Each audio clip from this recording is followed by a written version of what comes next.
Nagpabiling hagi karon sa PS1 Santa Ana Police Station sa Davao City ang pagpakgang ining grupo sa mga bastos nga kabataan nga ana nahisakop sa ilang area of responsibility. Sa interview sa XFM Davao kang Santa Ana PNP SCAD PCO Chief Police Lieutenant Renato Fiel, dugay na matod pang giproblema sa kapulisan kini nga mga kabataan nga sagad nagapahigayon og riot particular sa under construction nga Davao City Coastal Road Segment B gikan sa Leon Garcia ngadto sa Alterado Barangay Duterte Agdao, Davao City.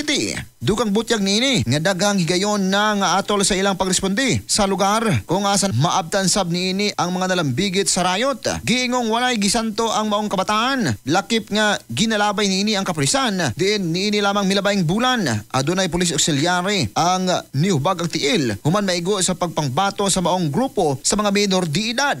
Giingong pinakabata sa nalambigit nagedad og 10 anyos hangtod na kana sa 17 anyos ug matod pa lisod alang sa kapulisan nga masilutan ang mga madakpan niini sanglit minors kini o gikadismaya sab ang pagkonsente sa mga ginikanan sa gipangbuhat sa ilang anak. Gibutyag nga bisan matod pa mga kapitan sa nalambigit nga barangay nagproblema na sab niini nga sitwasyon og padayon nakig-cooperate sa kapulisan aron masulbad ang problema. Aminado ang opisyal nga walay bulan nga wala kini marespondihang riot sa mga kabataan. Rason nga giplanuhan nila karong mahurot og dakop kini mga nalambigit aron mapailalom sa tukmang interbensyon alang sa ikahapsay sa komunidad ug malikayan ang mga insidente ning panahon sa Kapaskuhan. Katropa, kaping nga healthy ug dunay glutatayon ang collagen imong gipangita mag Santon Gold Coffee Mix na. Alang sa nakayusang Pilipino para sa Pilipinas. Katropang gabalas. XFM News.